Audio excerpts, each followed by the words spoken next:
NPR पर महाराष्ट्र के CM Uddhav Thackeray ने मुस्बत रुख अपनाया है, लेकिन इत्तेहादी जमात एनसीपी ने इस सिलसिले में अपना मौकफ साफ कर दिया है कि शरीयत कानून को नाफिज नहीं होने दिया जाएगा। इस सिलसिले में एनसीपी लीडर नवाब मलिक ने उद्धव ठाकरे से मुलाकात की थी। न्यूज़ 18 नुमाइंदे वसीम ने कांग्रेस लीडर नवाब मलिक से खास बातचीत की।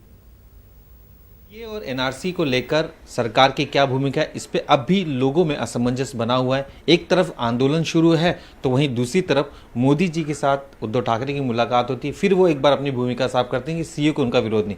इस मुद्दे पर हमसे बात करने के लिए महाराष्ट्र के माइनॉरिटी मिनिस्टर नवाब मलिक जी उनसे बात करते हैं। सर, जिस तरह से पहले भी उद्धव जी ने इस बात को क्लियर किया था, अब प्रधानमंत्री के साथ मुलाकात हुई, उस दौरान भी कहा कि सीए को लेकर उनका कोई विरोध नहीं है।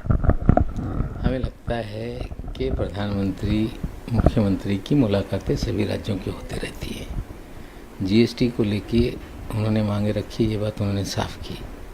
मैं स्पष्ट रूप से कहना चाहता हूँ कि सीए का जो कानून है ये पार्लियामेंट में पारित होते समय शिवसेना की लोअर हाउस में अलग भूमिका थी, अपर हाउस में अलग।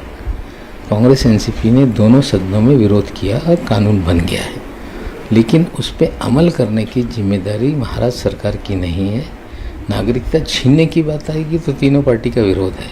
अब नागरिकता देने का अधिकार उनको है। हम उस कानून को अभी भी हम विरोध करते हैं एज ए पार्टी कि ये आइन के 14 आर्टिकल के खिलाफ है। हमारी भूमिका स्पष्ट है।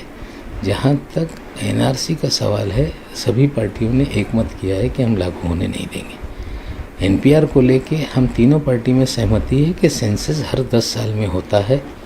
कुछ नए सवाल केंद्र ने बना के दिए हैं, उन सवालों को डाला जाएगा कि नहीं, ये तीनों पार्टी बैठ के तय करेगी। गैर बीजेपी की सरकारें क्या कर रही है उसी का हम देखेंगे, फिर हम आगे जाएंगे। जहाँ तक एनआरसी की बात है, कल उद्धव जी ने ये भी कहा कि ये महज सिर्फ असम तक टिका है। क्या बीजेपी गलत फहमियाँ फैला रही हैं या फिर लोग नहीं समझ पा रहे हैं, दूसरे राज्य के लोग क्यों परेशान हो रहे हैं, अगर उसी पे ये महज असम के लिए है? देखिए, सुप्रीम कोर्ट के आदेश से एनआरसी असम में अमल हुई। राजीव गांधी जी ने अकॉर्ड किया था आंदोलन को ख़त्म करने के लिए। पहले अमित शाह चीख चीख के बोल रहे थे कि एनआरसी पूरे देश में लागू करेंगे, फिर यू टर्न मोदी जी ने ले लिया। लेकिन अमित शाह जिस तरह से गुहार मचा रहे थे, इसलिए पूरे देश में डर पैदा हुआ। लेकिन महाराष्ट्र में अगर केंद्र कोई फैसला लेता है तो महाराष्ट्र में लागू नहीं होने देंगे। एनपीआर को लेकर अभी आपने कहा जैसे कि एक टीम बनाई जा रही है, कुछ सवाल है, उन सवालों के बाद ही महाराष्ट्र में ये चीज़ हुई। लेकिन जो गलतफहमी आज भी लोगों में है, डर बना हुआ है, माहौल बना हुआ है, उसे किस तरह से दूर करें? क्या जिस तरह से केंद्र सरकार ने सवाल रखे उसी पे सरकार आगे की जनगणना कराएगी या फिर बिना क्रॉस वेरिफिकेशन के भी नहीं करेगी? देखिए, आपने अभी शब्द का इस्तेमाल किया जनगणना, सेंसस, ये 10 साल में होना है, वही तैयारी हो रही है।